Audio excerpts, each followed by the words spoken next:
നമസ്കാരം. ഞാൻ Moideen Shah, Indian union കോൺഗ്രസിൻ്റെ പ്രസിഡന്റ്. ബഹുമാന്യരെ, നിങ്ങൾക്കെല്ലാവർക്കും എൻ്റെയും എൻ്റെ ഗ്രൂപ്പിൻ്റെയും അഭിനന്ദനങ്ങളും ആശംസിക്കുന്നു. ആദ്യമായി ആറ്റുകാൽ പൊങ്കാലയ്ക്ക് ഞങ്ങളുടെ എല്ലാവിധ ആശംസകളും. മറ്റൊന്ന്, ഇന്ത്യൻ റെയിൽവേ 60 സ്റ്റേഷനുകളിൽ കൺഫേം ടിക്കറ്റുകാർക്ക് മാത്രമേ പ്രവേശനം അനുവദിക്കുള്ളൂ.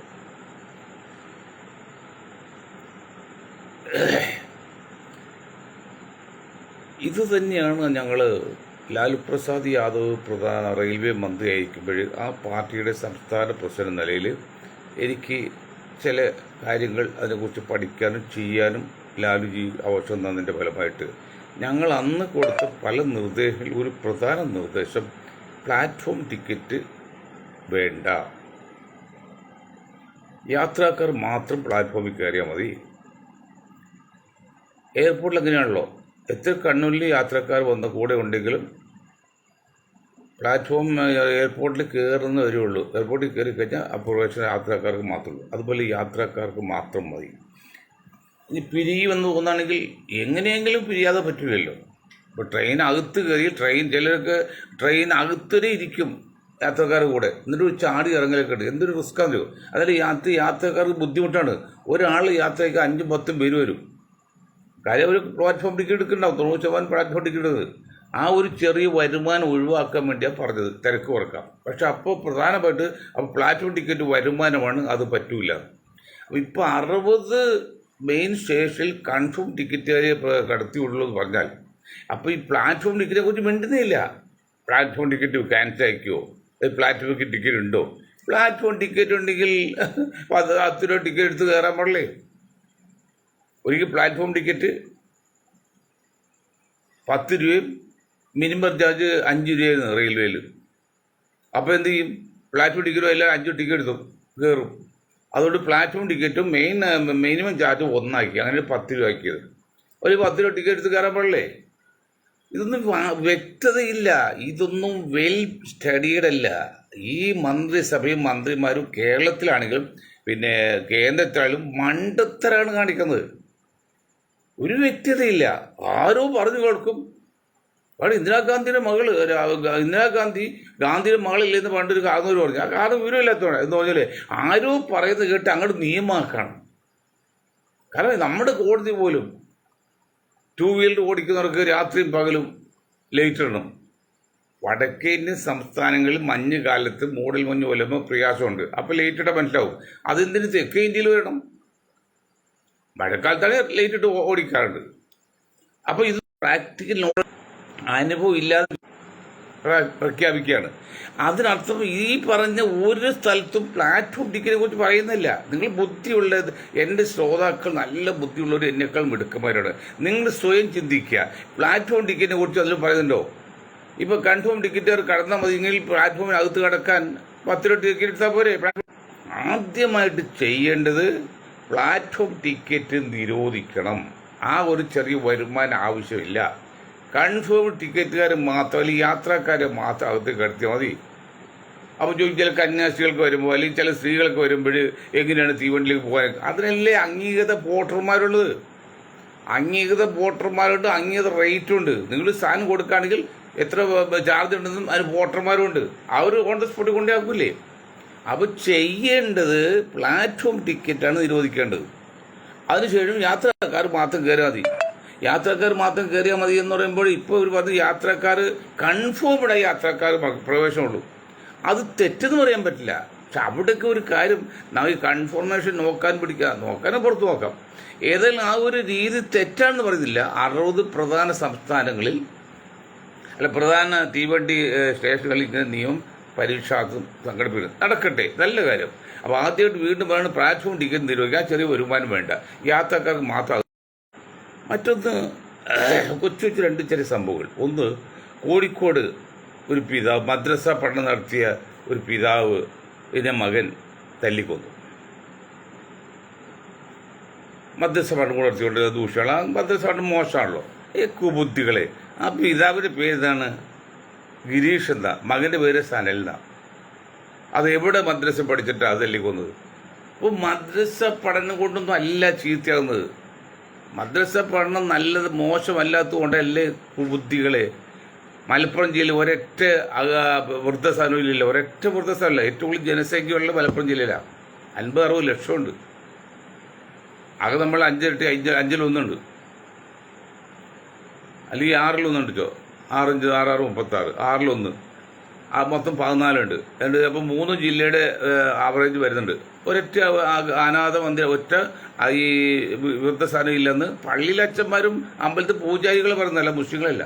അപ്പോൾ അതല്ല മദ്രസ പഠനം കൊണ്ടല്ല ആപത്ത് പറ്റുന്നത് മനസ്സിലാക്കി തരണം. ഇന്നലെ ഞാൻ പറഞ്ഞ മുസ്ലിം സമുദായം ഉറങ്ങിയിരിക്കുകയാണ്. അപ്പം അതിന് ക്ലാരിഫിക്കേഷൻ ഒരുപാട് ആൾക്കാർ അതൊന്നുകൂടി വിശദീകരിക്കാമെന്ന് ചോദിച്ചു. ഇതൊക്കെ കേട്ടോളൂ. സ്വാതന്ത്ര്യാനന്തര ഇന്ത്യയിൽ ജനസംഖ്യ 36 കോടി ഉണ്ടായിരുന്നപ്പോൾ ഇന്ത്യൻ നാഷണൽ കോൺഗ്രസ്സിന് 100ഓളം മുസ്ലിം എം പിമാരുണ്ടായിരുന്നു. നമ്പർ 1 100 കണക്കിട്ട് എല്ലാം പറയാൻ സമയമില്ല. നമ്പർ 1 36 കോടി ഉള്ളപ്പോൾ 100 മുസ്ലിം എം പിമാർ. ഇന്ന് 140 കോടി കഴിഞ്ഞപ്പോൾ അത് 12-13 കുറഞ്ഞു. മനസ്സിലാകണം. സ്വതന്ത്രാനന്തര ഇന്ത്യയിൽ മുസ്ലിങ്ങൾക്ക് 8% ടോട്ടൽ വസ്തുവിൻ്റെ വിഹിതം ഉണ്ടായിരുന്നു. ടോട്ടൽ വസ്തുവിന് ആ വസ്തുവിനെ കണക്ക് ചെയ്യാൻ കൃത്യമായിട്ട് നാളെ പറയാം, ഇന്ന് പഠിക്കാൻ സമയം കിട്ടില്ല. ഉണ്ടായത് ഇന്നത് 1 താഴെയായി.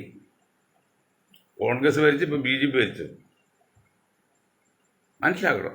ഇവിടെ നമ്മൾ ഈ ക്രിസ്തീയ മറ്റ് സമുദായത്തിൽ കിട്ടുന്നതുകൊണ്ട് നമുക്ക് വീടൊന്നും പറയാൻ പാടില്ല, തെറ്റാണ്. ഞങ്ങളത് പൊളിച്ചുകാരാ. നിങ്ങൾക്ക് എന്താ വേണ്ടത് നിങ്ങൾ ചോദിച്ചോ. പക്ഷെ എങ്കിലും താരതമ്യ പഠനത്തിന് വേണ്ടി പറയണം. ഇന്ത്യയിലെ ജനസംഖ്യ 2% ക്രിസ്ത്യൻസ്, 1% അടുത്താണ് കത്തോലിക്കൽ. ആ 1% കത്തോലിക്കർക്ക് ഇന്ത്യയിലെ ഭൂസ്വത്ത് അറിയോ? 20 ലക്ഷം കോടി ഏക്കറാണ്. 20 ലക്ഷം കോടി, 20 കോടിയല്ല, 20 ലക്ഷമല്ല, 20 ലക്ഷം കോടി ഏക്കറാണ്. ഒക്കമ്പോൾ ആകെയുള്ള 5 ലക്ഷം ഏക്കറുള്ളൂ. ഒക്കമ്പോൾ ഒരു ഇതാണ്. അപ്പോൾ ചെറിയൊരു വിഭാഗം ക്രിസ്തീയ സഭയിലെ ചെറിയ വിഭാഗം സഭയ്ക്ക് വേണ്ടി മാത്രം 20 ലക്ഷം ഏക്കർ ഭൂമിയാണുള്ളത്, കോടി. അപ്പോൾ അത്ര ഭൂരിപക്ഷം മൊത്തം നോക്കും മുസ്ലിം സമുദായത്തിൽ കാണില്ല. അതിനാ കണക്ക് ഞാൻ കൃത്യമായിട്ട് പഠിക്കാൻ അതിൻ്റെ ഫയൽ വരുത്തിയിട്ടുണ്ട്. ഫയൽ പഠിച്ച് നാളെ പറയാം എങ്ങനെയാണെന്ന്. നാളെയും എത്താൽ പറയാം. അപ്പോൾ പിന്നെ എന്താണ് ഉറങ്ങിയിരിക്കല്ലേ?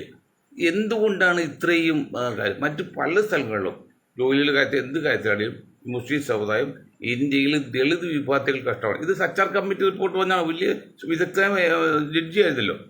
അപ്പോൾ ഞങ്ങളിതൊക്കെ ഗതിയായിട്ട് വായിക്കുന്നു പഠിക്കുന്നു എന്നുള്ള വ്യത്യാസമുള്ളൂ. അങ്ങനെ പറഞ്ഞിട്ടുണ്ട്. മറ്റെല്ലാ സ്ഥലത്തും പോരായിക്കാണ്.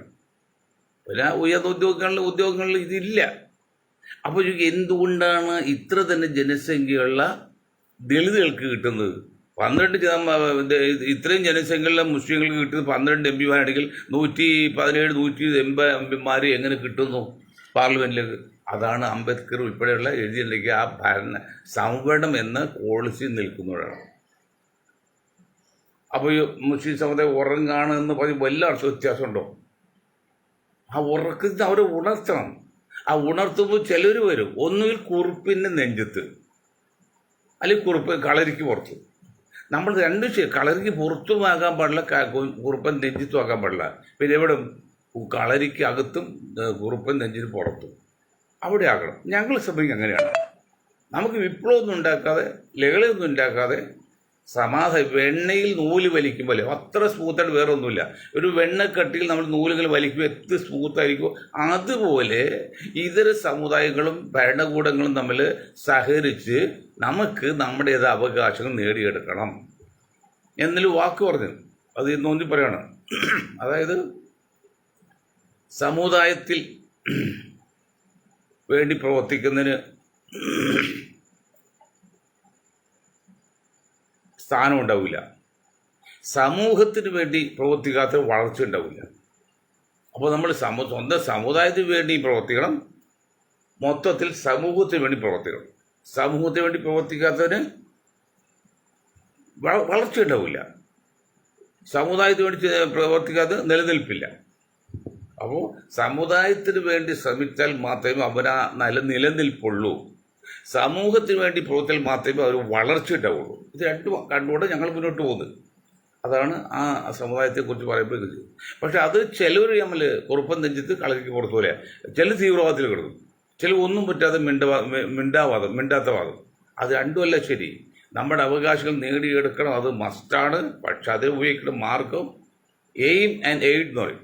നമ്മുടെ ലക്ഷ്യവും ശരിയായിക്കണം, അതിനൊക്കെ മാർഗവും ശരിയാക്കണം. ചിലർക്ക് ലക്ഷ്യമുണ്ട്, പക്ഷേ ചില മുസ്ലിം തീവ്രവാദ സംഘടനക്ക് നല്ല ലക്ഷ്യമൊക്കെയാണ്, പക്ഷെ അവർ മാർഗം തെറ്റാണ്. അതാണ് ഞങ്ങൾ തമ്മിൽ വ്യത്യാസം. അതാണ് നമുക്ക് മാർഗവും ലക്ഷ്യവും എയിം ആൻഡ് എയ്ഡ്സ് രണ്ടും ശരിയായിരിക്കണം. അതിനുവേണ്ടിയാണ് മൊയ്തീൻ ഷാഹിൻ ഗ്രൂപ്പ് പ്രവർത്തിക്കുന്നത്. അപ്പോൾ നിങ്ങൾ ഏകദേശം മനസ്സിലായിട്ട് ഇനി എന്തെങ്കിലും ക്രമേണ ഓരോന്നോരോന്ന് പറയാം. ഇതെല്ലാം പറഞ്ഞാൽ ഇല്ലല്ലോ. അതാണ് ഒരു സംഭവം. പിന്നെ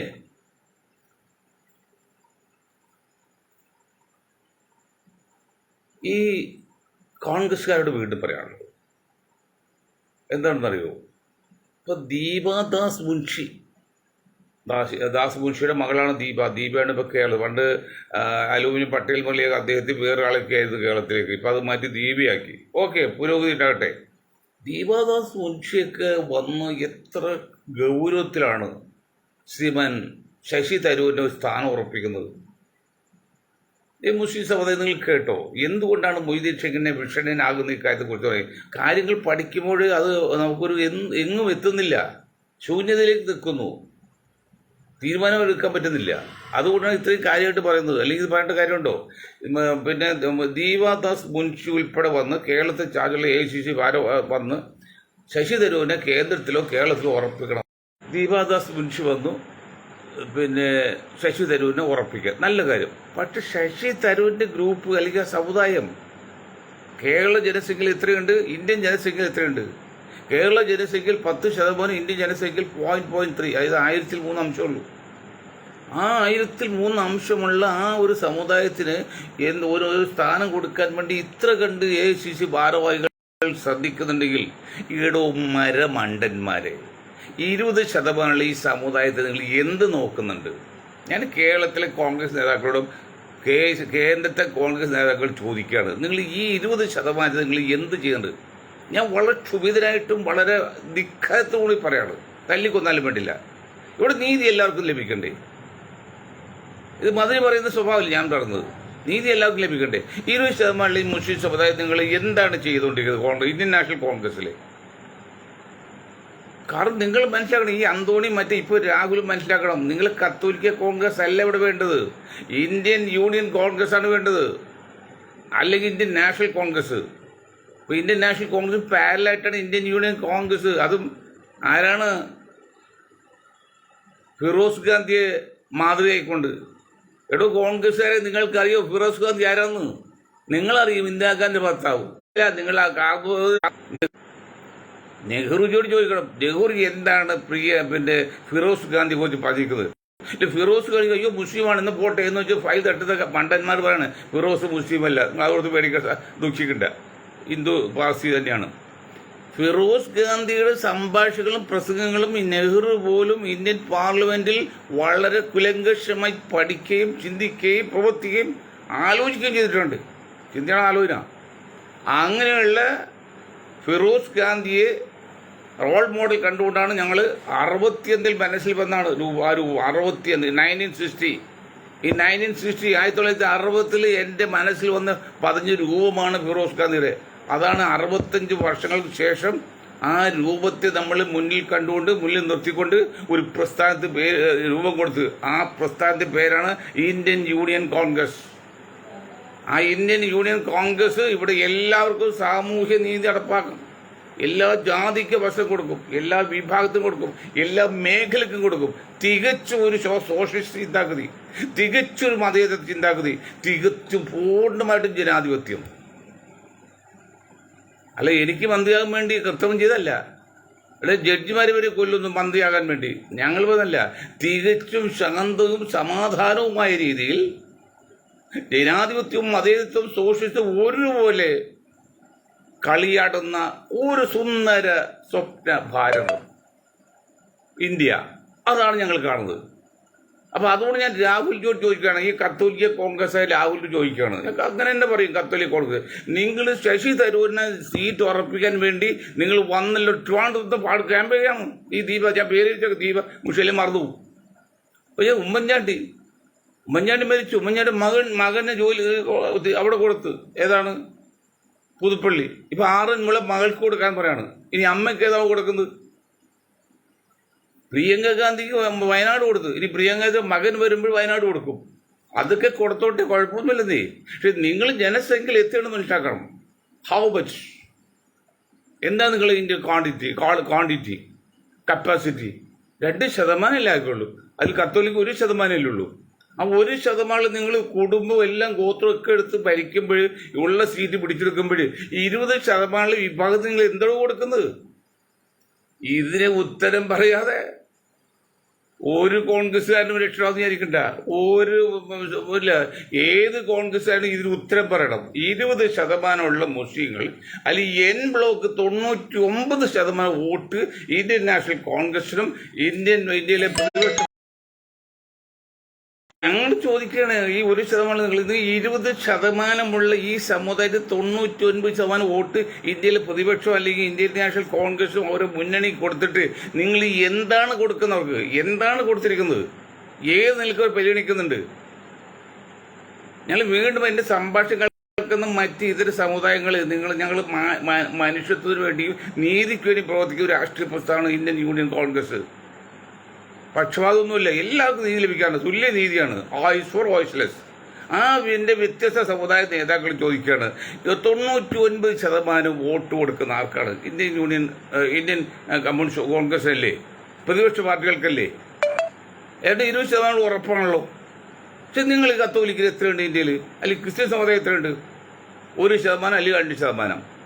നിങ്ങൾക്ക് ഏതുമല്ല വാരിക്കൂടി എടുത്തോ, അതൊക്കെ എടുത്തൊരു കുഴപ്പമില്ല. പക്ഷേ 20% നിങ്ങൾ എന്ത് ചെയ്യുന്നു? 12ഓളം MP മുഖ്യമന്ത്രിമാരുടെ രാജ്യമാണ് ഇന്ത്യ. 12ഓളം സ്റ്റേറ്റുകളിൽ കാലാകാലങ്ങളിൽ മുഖ്യമന്ത്രിമാരുണ്ടായ രാജ്യമാണ്. ഇന്ദിരാഗാന്ധി കാലത്താണ് അപ്പോൾ ഈ 20% പേർക്ക് 12ഓളം മുസ്ലിം മുഖ്യമന്ത്രിമാരുടെ രാജ്യമാണ് കോൺഗ്രസ് ഭരിക്കുമ്പോൾ, കോൺഗ്രസ് ഭരിച്ചിരുന്നപ്പോൾ. അതാണ് ഈ സോണിയാഗാന്ധി വന്ന് അന്ന് പോലെയാണ് ഒരൊറ്റയില്ലാവുന്നത്. അവസാനത്തെ മുഖ്യമന്ത്രി ആരെന്നറിയോ? അബ്ദുറഹ്മാൻ ആന്തുലെ. എനിക്ക് നേരിട്ട് പരിചയമുള്ള ചെറിയ ബന്ധമൊക്കെയുള്ള അബ്ദുറഹ്മാൻ ആന്തുലെ. അത് മരിച്ചു. അദ്ദേഹം ഇന്ദിരാഗാന്ധി കാലത്താണ്.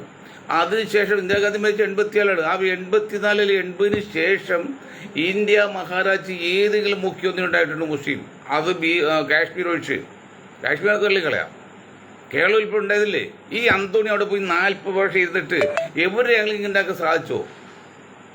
അമ്പുണി ആ സമുദായത്തിൽ മിണ്ടിയിട്ടുണ്ടോ? ഞാൻ ചോദിക്കട്ടെ, നമ്മുടെ രാജഗിരി ഹോസ്പിറ്റലിന് വേണ്ടി അവിടെ സാങ്ഷൻ കൊടുത്തല്ലോ അന്തോണി, അന്ന് രാജ്യരക്ഷാ വകുപ്പ് മന്ത്രിയില്ലേ? അത് കെയർ ഓഫില്ല കിട്ടി, അല്ലെങ്കിൽ കിട്ടും അപ്പുറത്തെ മറ്റേ ഇതുള്ളതുകൊണ്ട്, ISR ഉള്ളതുകൊണ്ട്. അതൊക്കെ ചെയ്ത കുഴപ്പമില്ല. KV തോമസ് മാഷ് പ്രധാനമന്ത്രി പ്രസിഡന്റ് MP ആയിരിക്കുമ്പോൾ ഇവിടുത്തെ എല്ലാ സഭയുടെ കോളേജുകൾക്കും സ്കൂളുകൾക്കും പല പല ലക്ഷങ്ങൾ കൊടുത്തിട്ടുണ്ട്. അയാൾക്ക് ഞങ്ങൾ പുല്ലപ്പടി സ്കൂൾ ഒരു ഫണ്ട്, ഞങ്ങൾ ഒരു കലൂരിൽ ഒരു സ്കൂളുണ്ട്, അതൊരു ഫണ്ട്. ഇതൊന്നും പുള്ളി കൊടുത്തില്ല. എല്ലാം സഭയുടെ ആൾക്കാർക്ക് കൊടുത്തു. അതൊന്നും എനിക്ക് കുഴപ്പമില്ല. പക്ഷേ 20% എൻ ബ്ലോക്ക് വോട്ട് ചെയ്തിട്ട് ഈ രാഹുലും ഈ ആന്റണിയും ഈ അന്തോണിയെ കൂടി എവിടെയാണ് ചെയ്തത്? 12 മുഖ്യമന്ത്രികൾ എവിടെ പോയി? ഇപ്പോൾ ഭരണം പോയോ? കേരളത്തിൽ പോയോ? അറബിക് സർവകലാശാല തുടങ്ങാതെ കാരണം എന്താന്ന്? കോൺഗ്രസും ഈ കുഞ്ഞാക്കായൊക്കെ പറയാതെ നിങ്ങൾ കേരള അസംബ്ലിയിൽ MLA പോകും. രാജ്യം ഭരിക്കാന്ന് വിചാരിക്കണ്ട. മര്യാദക്ക് ഈ സമുദായത്തിൻ്റെ നീറിയ മനസ്സിനെ ശാന്തമാകാൻ വേണ്ടി നിങ്ങൾ എന്ത് ചെയ്യണം? കാര്യം വേണം. എന്തുകൊണ്ട് അറബിക് സർവകലാശാല തുടങ്ങാതിരിക്കാൻ വേണ്ടി എതിരുന്നു? അതിന് ഉത്തരം പറയാതെ കുഞ്ഞാക്ക മന്ത്രിയാകുന്ന വിചാരിക്കണ്ട. കുഞ്ഞാക്ക, ഇത് ഞങ്ങൾ വർഷങ്ങൾക്ക് മുമ്പ് വേങ്ങര ഇലക്ഷനിൽ അന്ന് സ്ഥാനാർത്ഥി മത്സരിപ്പോൾ അവിടെ പത്രസമ്മേളനം ചോദിച്ചു, നിർണായകമായ ഒപ്പിടേണ്ട സ്ഥലത്തെല്ലാം ഇലക്ഷൻ നിങ്ങൾ ഹാജരായിട്ടില്ല പാർലമെന്റിൽ. അന്ന് കല്യാണത്ത് പോയി. ഇതിനൊക്കെ അക്ഷരം പ്രതി ഈ സമുദായത്തോട് ഉത്തരം പറയാതെ മനസ്സറിഞ്ഞ് ഒരു തിരുത്താതെ നിങ്ങൾ മന്ത്രിയാകാൻ നോക്കണ്ട കുഞ്ഞാക്ക. ബഷീർ സാഹിബിന് എം പി അല്ലേ അവിടെ. അല്ലെങ്കിൽ എന്തുകൊണ്ട് ഈ അറബിക് സർവകലാശാലയ്ക്ക് നിങ്ങൾ എതിരുന്നു? അങ്ങനെയല്ലേ പറയാൻ പറ്റുള്ളൂ. അപ്പം എന്താണ് മാണിസാറുടെ ധനകാര്യമന്ത്രി മാണിസാർ പറഞ്ഞ് ഹീബ്രു യൂണിവേഴ്സിറ്റി കൂടി അനുവദിച്ചാലേ ഞങ്ങൾ കൊടുക്കുള്ളൂ. അപ്പം അത് അങ്ങനെയല്ല മാണിസാറേ, ഇത് സമുദായത്തെ കാര്യമാണ് എന്ന് പറഞ്ഞ് നിങ്ങളെല്ലാം വാങ്ങിക്കൊടുക്കേണ്ടത്. അത് കൊടുത്ത കുഞ്ഞാക്ക 10,000 പേര് ഉച്ചരിക്കാത്ത സംസാരിക്കുന്ന ഒരു ഭാഷയാണ് സംസ്കൃതം കേരളത്തിൽ. അതിന് നിങ്ങളെല്ലാം മുൻകൈ എടുത്ത് സർവകലാശാല ഉണ്ടാക്കിയത്. അതൊന്നും ഒരു തെറ്റുമില്ല. ഞങ്ങൾ അന്നും ഇന്നും പറയുന്നു സംസ്കൃത സർവകലാശാല തുടങ്ങിയത് യാതൊരു പരാതിയില്ല. കാരണം ഏത് ഭാഷ ആര് പഠിക്കുന്നു നല്ലതാണ്, നിർബന്ധം പാടില്ലെന്നുള്ളൂ. അത് ഇന്നലെ ഞാൻ പറഞ്ഞ വിഷയം കൊണ്ട് എടുക്കുന്നില്ല. നിങ്ങളൊരു ഉത്തരം പറയേണ്ടി വരും, അല്ലാതെ നടക്കില്ല. അപ്പം നിങ്ങൾ നോക്ക്, ഇടതുപക്ഷത്തിൽ 25% ഉണ്ട് എന്ന് പറയുന്ന 7 വിഭാഗത്തിൽ നിന്ന് 14 ജില്ലാ സെക്രട്ടറിമാരിൽ 9 പേര് അവർ കൊടുത്തിട്ടുണ്ട്. കാരണം അതുപോലെ 70-80% കമ്മ്യൂണിസ്റ്റുകളാണ്. വെറുതെ കൊടുത്തല്ല. എന്നാൽ മന്ത്രിസഭ വിജയനെ മുഖ്യമന്ത്രി മുഴുവൻ നായർ കൊടുത്തു. അപ്പം എന്താണ് പിണറായി പറഞ്ഞത്? വെള്ളാപ്പള്ളി എതിർത്തപ്പോൾ ചേട്ടാ ഞാൻ മുഖ്യമന്ത്രിയാണ്, ഞാൻ ഈഴവനാണല്ലോ. വാസ്തവല്ല പിണറായി ഈഴവനല്ല, ഈ വെള്ളാപ്പള്ളി ഈഴവനല്ല, അവർ തീയരാണ്. തീയര് അവർ പറഞ്ഞു ഞങ്ങൾ ബ്രാഹ്മൺ ലുക്കിലുള്ളതാണ്. അതിനുവേണ്ടി കഴിഞ്ഞ മാർച്ചിൽ കണ്ണൂർ അവർ വലിയൊരു സമ്മേളനം 10,000 പേർ പങ്കെടുത്ത സമ്മേളനം വെച്ചിട്ടുണ്ട്. അപ്പോൾ വാസ്തവത്തിൽ വെള്ളാപ്പള്ളി നടേശ നിങ്ങളുടെ ഈഴവനല്ല ഈ പിണറായി സഖാവ്, അദ്ദേഹം തീയരാണ്. തീയര് ഉയർന്ന ജാതിയാന്ന് പറഞ്ഞാൽ അവർ ആവശ്യപ്പെട്ടിരിക്കുക. അതാണ് സത്യാവസ്ഥ. അത് ഞാൻ പറഞ്ഞില്ല. പക്ഷെ കൊടുത്ത് ഇപ്പം എന്താ 9 സീറ്റ് കൊടുത്തു, 9 സ്ഥാനം കൊടുത്തു, 9 ജില്ലകൾ. ബാക്കി 3 ജില്ലക്ക് മുസ്ലിങ്ങൾ, 2 ജില്ലക്ക് ക്രിസ്ത്യാനി കൊടുത്തു. അതൊക്കെ ഏത് ശരിയാണ്. അവരൊരു കാര്യം മനസ്സിലാക്കി, മുസ്ലിം സമുദായത്തെ അകത്തിയാൽ അടുത്ത പ്രാവശ്യം 100 പോയിട്ട് 60 സീറ്റുകളും കിട്ടാൻ സാധ്യതയിൽ മനസ്സിലാക്കിയിട്ട് മുസ്ലിം സമുദായത്തെ അടുപ്പിക്കാൻ വേണ്ടി അവർ ശ്രമിച്ചുകൊണ്ടിരിക്കുകയാണ്. ഇവിടെ കോൺഗ്രസ്സുകാരോ നിങ്ങൾ ആ ആളെ ഈ ആൾക്ക് പരിചയപ്പെടുത്തുന്നുണ്ട് ഓരോ സ്ഥലത്തേക്ക്. ഏതൊരു മുസ്ലിം പരിചയപ്പെടുത്തുന്നുണ്ടോ? ഞാൻ മുസ്ലിങ്ങൾക്ക് വേണമെന്നല്ല, എല്ലാവർക്കും തുല്യല്ലേ, സാമൂഹ്യ നീതി വേണ്ടേ? Voice of justice, it's called സാമൂഹ്യ നീതി.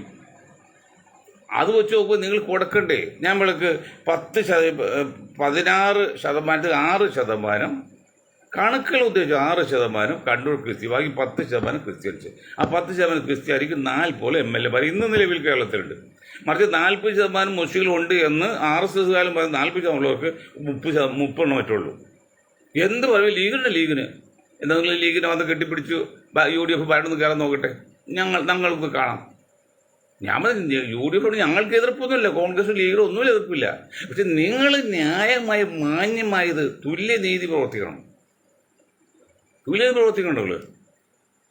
നിങ്ങളെപ്പോഴും നിങ്ങളുടെ കാര്യമില്ലേ, നായർ വിഭാഗത്തിൽപ്പെട്ട കാര്യം 7 വിഭാഗത്തിൽപ്പെട്ടില്ല, അവരെ സംരക്ഷിച്ച് നിങ്ങൾ നോക്കുന്നത്. വോട്ടെത്തിട്ടുണ്ട്. ഈ ദേശീയ രാഷ്ട്രീയത്തെ ഞാൻ ഒരിക്കലും പറയാം, എനിക്ക് നായന്മാരോട് യാതൊരു ഇഷ്ടംപോലെ അവർ സ്നേഹിക്കാൻ പറ്റിയ ഒരു വർഗം നേടേണ്ട യാതൊരു സംശയമില്ല. പക്ഷെ കഥ പറയുമ്പോൾ കഥ പറയണ്ടേ, എഡിറ്റ് ചെയ്യുമ്പോൾ യോജിപ്പ് വേണ്ടേ? അതാണ് 10% എന്ന് പറഞ്ഞാൽ ഇന്ത്യൻ ജനസംഖ്യ, കേരള ജനസംഖ്യ 35 ലക്ഷമാണ്. 3.5 കോടി ഉണ്ടെങ്കിൽ അതിലെ 10% 35 ലക്ഷമാണ്. 35 ലക്ഷം 140 കോടി 35 ലക്ഷം കൂടെ അരിച്ചു നോക്കി. അപ്പോൾ ഏതാണ്ട് 1000-ൽ 3% കിട്ടും. 1% 0.10% 0.3 ആണ്. അങ്ങനെയുള്ളവർക്ക് കോൺഗ്രസിൻ്റെ തലപ്പത്തുകൊണ്ടേ ഇരുത്തി. അതിനുവേണ്ടി 2% 1% കത്തോലിക്ക കൊണ്ടുവന്ന് 10-40 വർഷം ഡൽഹി കൊണ്ടുവരുത്തി. ഇനി അതൊന്നും വേണ്ട, ഇനി ആ വേഷം കെട്ടൊന്നും വേണ്ട. നിങ്ങൾ കോതയിലിറങ്ങുക, എല്ലാവർക്കും തുല്യനീതി നടപ്പാക്കുക. അതിനുവേണ്ടിയാണ് ഞങ്ങൾ മരിക്കളും പ്രവർത്തിക്കുന്നത്. അല്ല ഒരു സംഘവിധ മനോഭാവം, ഒരു ജാതി മനസ്സോ ഒന്നുമില്ല. നീതി ലഭിക്കണം. കൊടുക്കണ്ടോ? ആരെയും പറയുന്നുണ്ടോ? അപ്പോൾ എന്താണ് മുസ്ലിം സമുദായം നിങ്ങൾ ഉറങ്ങിയിരിക്കുകയാണ്. ഞാൻ പല സംശയമുണ്ട്. ഇപ്പോൾ ഏതെങ്കിലും ചിന്തിക്കുന്നുണ്ടോ? ഈ കുഞ്ഞാക്ക ഇതുപോലെ ചിന്തിക്കുന്നുണ്ടോ? അവർക്ക് എന്തെങ്കിലും നക്കാപ്പിച്ച കിട്ടിയാൽ മുസ്ലിം സമുദായത്തെ ലീഗിൻ്റെ കെയർ ഓഫ് വിറ്റുകൊണ്ട് അവർക്ക് കുറച്ച് അങ്ങ് കിട്ടും. ഇപ്പോൾ അങ്ങനെ മന്ത്രി അതുപോലെ കിട്ടും. അവർ കുറേ സമ്പാദിച്ചു. സമുദായത്തെ എന്ത് കിട്ടി? ഞാൻ ഈ മുസ്ലിം സമുദായം ഉറങ്ങാന്ന് പറയും. വേറെ കാര്യം പറയാം, PC ജോർജ്. ആ പേര് നിങ്ങൾ ഉച്ചരിക്കരുത്. ഞാൻ ഇതുകൊണ്ട് നിർത്തി, ഇനി PC ജോർജ് ഉച്ചരിക്കില്ല. എന്താ കാര്യം അറിയുമോ?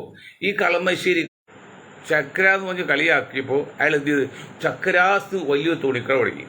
അത് ശരി കളിയാക്കൽ നിർത്തി. അതൊരു മറുവശം, അതൊരു പോസിറ്റീവ്. നെഗറ്റീവ് പോസിറ്റീവ് ജോർജ് ആക്കാൻ മിണ്ടാതിരിക്കുക. അദ്ദേഹം എന്ത് പറഞ്ഞാലും മൈൻഡ് ചെയ്യരുത്.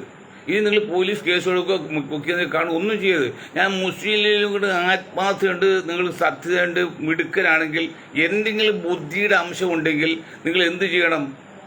നിങ്ങളെ യൂത്ത് ലീഗാണല്ലോ, യൂത്ത് ലീഗോട് പറഞ്ഞാൽ ആ കേസ് പിൻവലിക്കാൻ വേണം. നോക്കണ്ടോ ഈശോ എന്ത് പറഞ്ഞോട്ടെ, നിങ്ങൾ അവോയ്ഡ് ചെയ്യുക. ഈ ലോകത്ത് ഏറ്റവും വലിയ ശിക്ഷ എന്ന് പറഞ്ഞത് അവോയ്ഡാണ്, അവഗണനയാണ്. തല്ലുന്ന അത്രയും വലിയ ശിക്ഷയല്ല. ഇതൊക്കെ മനഃശാസ്ത്രമാണ്, ഇത് ഫിലോസഫിയാണ്, സയൻസാണ്. മൊയ്തീൻ ഷാ പറഞ്ഞ ചിലരുടെ വാക്കല്ല, 10 രൂപയ്ക്ക് വേണ്ടിയല്ല, 10 രൂപയ്ക്ക് വേണ്ടി പറയുന്ന ഒരാളല്ല. ഈ ഒരു പാർട്ടിയുടെ നിങ്ങൾ സ്വന്തം കാറ്, നിങ്ങൾ സ്വന്തം ഓഫീസ്, മാസം ഇത്ര രൂപ, ഇത് പാർട്ടി പ്രവർത്തിക്കും. പക്ഷെ ആ ഫയൽ നോക്കിയപ്പോൾ ആ ഫയലിൽ ഒരു അപകടം കാണുന്നു, എന്തോ ഒരു പ്രശ്നമുണ്ട്, അവിടെ മാറി നിൽക്കുകയാണ്. അപ്പോൾ പണത്തിന് വേണ്ടിയല്ലെന്നല്ലേ. ഈ കെ വി തോമസ് മാഷും തിരുവനന്തപുരത്ത് ശശി തരൂരും മത്സരിക്കും. ശശി തരൂർ ആദ്യ മത്സരം. അന്ന് ഇവിടുത്തെ തീവ്രവാദികൾ, മുസ്ലിം തീവ്രവാദികൾ പിന്നെ പറഞ്ഞ ഒരു ഇസ്രായേൽ ചാനലാന്ന് പറഞ്ഞു രണ്ടുപേരും. അപ്പോൾ അതിനെതിരെ ഒരു പ്രസ്താവന എടുക്കാൻ വേണ്ടി എന്നെ സമീപിച്ച് 4-5 ലക്ഷം രൂപ തരുമരുത്.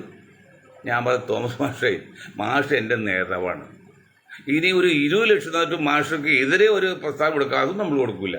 ഞങ്ങൾക്ക് രാഷ്ട്രീയമില്ല, ഇതൊരു മതവും രാഷ്ട്രീയമൊന്നുമില്ല. വോയിസ് ഓഫ് ജസ്റ്റിസ് പാർട്ടിയിലോട്ടോ, ഇല്ല രാഷ്ട്രീയമില്ലാക്കാതെ വോയിസ് ഓഫ് ജസ്റ്റിസ്. അതുകൊണ്ട് മാഷക്ക് എതിരായിട്ടും അനുകൂലമായിട്ട് കൊടുക്കില്ല. ആ പണത്തിന് ബുദ്ധിമുട്ട് ശരിയാണ്, പക്ഷെ അങ്ങനെ വിൽക്കില്ല. അതുപോലെ ഇനി PC ജോർജ് വാക്ക് നിങ്ങൾ ഉച്ചരിക്കരുത്, നിങ്ങൾ അതിന് ഉത്തരം കൊടുക്കുകയും ചെയ്യരുത്. നിങ്ങൾ പോലീസ് സ്റ്റേഷൻ കോടതി കയറരുത്, നിങ്ങൾ പിൻവലിക്കണം. അതുപോലെ STPയോടും മറ്റ് വിപ്ലവ പ്രസ്ഥാനങ്ങളൊക്കെ പറയുകയാണ്, നിങ്ങൾക്ക് എന്തെങ്കിലും മനുഷ്യത്വം ഉണ്ടെങ്കിൽ ജോർജിനെ അവോയ്ഡ് ചെയ്യുക. അതാണ് ഏറ്റവും വലിയ ശിക്ഷ ലോകത്ത്. നിങ്ങൾക്കറിയില്ല, നിങ്ങൾക്ക് അറിയാവുന്ന നിങ്ങൾ നേതാക്കൾ ഇവിടെ STPക്കും പോപ്പുലർ ഫ്രണ്ടൊക്കെ നേതാവുണ്ടെങ്കിൽ ഇതുപോലെ വൃത്തിയോട് മണ്ടത്തും കാണിക്കുക. മണ്ടന്മാരാണല്ലോ. ഈ ആരെങ്കിലും പുറത്ത് നിങ്ങളുടെ ബുദ്ധി രാഷ്ട്രീയന്മാരെ അവർ ചോദിക്കുക, എന്താണ് ഈ മൊയ്തീൻ ഷാ പറയുന്നത്, ജോർജിന്റെ അവോയ്ഡ് ചെയ്യാനാണ് പറഞ്ഞത്, അത് ശരിയാണോ? അപ്പോൾ ബുദ്ധിയുള്ള ആരെങ്കിലും കൂടെ കാണുമല്ലോ. പണ്ട് നരകത്തിലെ ഒരു കഥ പറഞ്ഞ സിനിമയിൽ, അപ്പോൾ ബുദ്ധിയുള്ള ആയാലുണ്ട് ഒരാളുണ്ടെന്ന് പറഞ്ഞ പോലെ അങ്ങനെ ആരെങ്കിലും ബുദ്ധിയുള്ളവരുണ്ടാവും. ആ ബുദ്ധി മീനിങ് സയൻസ് അറിയുന്നവരും മനഃശാസ്ത്രം അറിയുന്നവർ, ഫിസിക്സ് ഫിലോസഫി അറിയുന്നവർ, ഇങ്ങനെയൊക്കെയുള്ള കാര്യങ്ങൾ ഉണ്ടെങ്കിൽ അവരോട് ചോദിക്കുക, എന്താണ് മൊയ്തീൻ ഷാ പറഞ്ഞത്. അവോയ്ഡ് ചെയ്യലാണെന്ന് പറഞ്ഞാൽ ഏറ്റവും വലിയ ശിക്ഷ അവോയ്ഡ്. അത് മലയാളം നിങ്ങൾക്കൊരു അവഗണന എന്തിനാണ്? എന്നെ ഒരാൾ അവഗണിച്ച അത്രയും വലിയ ശിക്ഷയല്ല തല്ലുള്ളത്. അപ്പോൾ ഇനി വാക്ക് മുസ്ലിം ലീഗിനോ എന്തെങ്കിലും താല്പര്യ സമുദായത്തിനോ ഈ നാടിനുണ്ടെങ്കിൽ PC ജോർജിന് എന്ത് പറഞ്ഞാലും, എല്ലാവരും കാര്യമല്ല പറഞ്ഞത്, PCയുടെ കാര്യം മാത്രമാണ് പറഞ്ഞാൽ അത് കണക്കിലെടുക്കരുത്. എന്ത് പറഞ്ഞോട്ടെ, യാതൊരു തത്വവിഷയത അത് പറഞ്ഞ അയാൾക്ക് ചരിത്രത്തിൽ ആളാകണം, ലൈവായി നിൽക്കണം. അത് നിങ്ങൾ കരുവാക്കാണ്, നിങ്ങൾ വിൽക്കാണത്. ആ മുസ്ലിം സമുദായത്തെ മൊത്തത്തിൽ, പണ്ട് ലീഗിനൊക്കെ ഒഴിവാക്കിയുള്ള സമുദായത്തെ വിറ്റെങ്കിൽ ഇപ്പോൾ മുസ്ലിം സമുദായത്തെ മൊത്തത്തിൽ PC ജോർജ് വിൽക്കാണ്. ആ വിൽക്കാൻ നിങ്ങൾ നിന്നു കൊടുക്കരുത്. Last and first and last warning, നിങ്ങൾ നിന്ന് കൊടുക്കരുത്. അപ്പോൾ നിങ്ങൾ എന്ത് ചെയ്യണം? ഇനി അവോയ്ഡ് ചെയ്യണം മാത്രമല്ല, നിങ്ങൾ കൊടുത്ത കേസ് സ്വമേധയെ പിൻവലിക്കണം. കാരണം മുസ്ലിം ലീഗിന് കോടതി കൊടുത്തിട്ട് ആ കേസ് പിൻവലിച്ചില്ല ഒരാൾ, അതുപോലെ നിങ്ങൾ പിൻവലിക്കണം. എന്നിട്ട് നിങ്ങൾ നിങ്ങളുടെ വഴി പ്രവൃത്തി പോയിക്കോ, അവിടെ കിടന്നോട്ടെ. അങ്ങനെ ആരും മിണ്ടാതെ സദ്യയാവും. ഇത് BJPക്ക് വേണ്ടി, ജോർജിന് ആളാകാൻ വേണ്ടി ചെയ്യുകയാണ് ഈ സമുദായത്തെ. അവിടെ ഒരിക്കലും സമുദായം നിന്ന് കൊടുക്കരുത്. ഇതാണ് ഇത്തരം കാര്യങ്ങൾ പറയാനുള്ളത്. അപ്പോൾ ദയവ് ചെയ്ത് ഇനി ജോർജിന്റെ വിഷയം നിങ്ങൾ സംസാരിക്കരുത്, അതൊന്നും ചെയ്യരുത്. അതാണ് അതിൻ്റെ ഏറ്റവും വലിയ ആവശ്യമെന്ന് ഞങ്ങൾ അറിയാവുന്ന ഭാഷയിൽ ഒരു മനഃശാസ്ത്ര ഗ്രൂപ്പ്, ഒരു ശാസ്ത്ര ഗ്രൂപ്പ്, ഒരു ഫിലോസഫിക്കൽ ഗ്രൂപ്പ് ആയതുകൊണ്ട്, തത്വജ്ഞാന ഗ്രൂപ്പ് ആയതുകൊണ്ട് പറയാണ്, ഇനി ജോർജ് നിങ്ങൾ അവോയ്ഡ് ചെയ്യുക. അതാണ് ഏറ്റവും വലിയ ശിക്ഷ. അതാണ്. വിനോദ് RSS മിണ്ടില്ല, ജോർജ് മിണ്ടില്ല. ഇത് നിങ്ങൾ 1 പറയുമ്പോൾ 9 പറയും. ഞാൻ ഒരു കാര്യം നിങ്ങൾക്ക് അറിയില്ലെങ്കിൽ ഞാൻ അനുഭവത്തിൽ പറഞ്ഞുതരാം. സയ്യിദ് ഷിഹാബുദ്ദീൻ നിങ്ങൾ അറിയുമല്ലോ. എനിക്ക് അദ്ദേഹം വലിയ പരിചയമൊന്നുമില്ല, എനിക്ക് അറിയുണ്ട്. ചില സന്ദർഭത്തിൽ ഡൽഹിയിൽ വെച്ച് കണ്ടിട്ടുണ്ട്. ബീഹാറുകാരനാണ്, നല്ല മനുഷ്യനാണ്. അദ്ദേഹം ഈ വാജ്പേയിയുടെ മന്ത്രിസഭയിൽ വിദേശകാര്യ സെക്രട്ടറി ആയിരുന്നു. IFS-കാരനാണ്. ആദ്യം പുള്ളി അത് മാറിയിട്ട് പുള്ളി ഒരു സംഘടന ഉണ്ടാക്കി, സ്വന്തം ഒരു പേരൊക്കെ ഉണ്ടാക്കി, ബാബരി മസ്ജിദ് സംരക്ഷണ സമിതി. അപ്പോൾ ഇദ്ദേഹം 1 പറയും, അപ്പോൾ വാജ്പേയി 2 പറയും, വാജ്പേയി 2 പറയും, ഇദ്ദേഹം 4 പറയും. അങ്ങനെ പറഞ്ഞു ആരും അറിയാതെ ഇരുന്ന ബാബരി മസ്ജിദ് ഇഷ്യൂ ലോകം മുഴുവൻ അറിഞ്ഞ്, അത് ഇവർ രണ്ടുപേരും നമ്മൾ ഈ ഒരു സൗന്ദര്യം പറഞ്ഞുകൊണ്ട് ചെയ്താണ്. കാരണം വാജ്പേയിയുടെ മന്ത്രിസഭയിൽ ഇദ്ദേഹം വിദേശകാര്യ സെക്രട്ടറി ആയിരുന്നു, IFS-കാരൻ സയ്യിദ് ഷിഹാബുദ്ദീൻ. ഒരു കാര്യം ഞാൻ പറഞ്ഞാൽ, സയ്യിദ് ഷിഹാബുദ്ദീൻ്റെ മരുമകൻ ബീഹാറിൽ ഒരു സ്റ്റേറ്റിൽ കളക്ടറാണ്. അപ്പോൾ രഥയാത്ര ഉപയോഗിച്ച് അതൊക്കെ ഞാൻ ബീഹാറിലുണ്ട്. രഥയാത്ര ഉരുട്ടി വന്ന സമയത്ത് അദ്ദേഹം അറസ്റ്റ് ചെയ്യാൻ നോക്കി അദ്വാനിയെ. പക്ഷെ അപ്പോൾ ഒരു മുസ്ലിം സംഘർഷമാണെന്ന് ചോദിച്ചാൽ അത് മാറ്റി അടുത്തൊരു ഹിന്ദു കളക്ടർ കൊണ്ട് അറസ്റ്റ് ചെയ്യുന്നത്. ഇതൊക്കെ നിങ്ങൾ അറിയാമല്ലോ. ആ സയ്യിദ് ഷിഹാബുദ്ദീനും വാജ്പേയിയും തമ്മിൽ ഇങ്ങനെ മത്സരം നടത്തി വെച്ചാണ് ഇത്രയും വലിയ സംഭവിക്കുക. അപ്പോൾ ജോർജ് അതുപോലെ ഇന്ത്യയിൽ BJPക്ക് വേണ്ടി വലിയൊരു ശബ്ദം ഉണ്ടാക്കാനുള്ള ഭയങ്കര ഇസ്രായേൽ കേന്ദ്രിച്ചുള്ള അടവും തന്താണ് കാസയ്ക്ക്. അതിൽ നിങ്ങൾ വീണു പോകരുത്. ബുദ്ധിയില്ലെന്ന് ചരിക്കട്ടെ. ഞങ്ങളും മാന്യന്മാരെ നറിയിട്ടത് പെട്ട തുടിക്കേണ്ട പരസ്യം കൊടുക്കുമ്പോൾ, അല്ലെങ്കിൽ ഈ ഭക്ഷണം വിളമ്പുന്ന ഇലയുടെ പരസ്യം കൊടുക്കുമ്പോൾ നീ മറ്റുള്ളവർ അറിയട്ടെ. ഞങ്ങളുടെ സമുദായത്തിൽ ബുദ്ധിജീവികളുണ്ട്, തത്വജ്ഞാനികളുണ്ട്, സൈക്കോളജിസ്റ്റുകളുണ്ട്, ശാസ്ത്രിമാരൊന്നും പറയട്ടെ. അപ്പോൾ നിങ്ങൾ മേലാൽ ഈ വാക്ക് ഉച്ചരിക്കരുത്. പിന്നെ നിങ്ങൾ ഈ കേസ് പിൻവലിക്കുകയെന്ന് വിനീതമായി അഭ്യർത്ഥിച്ചുകൊണ്ട്, അല്ലെങ്കിൽ ആ കഷ്ടം നിങ്ങൾ നശിച്ചു പോകും. ഞാൻ എൻ്റെ വാക്ക് നിർത്താണ്. നിങ്ങൾക്ക് ഒരായി നന്ദി. ജയ് ഹിന്ദ്.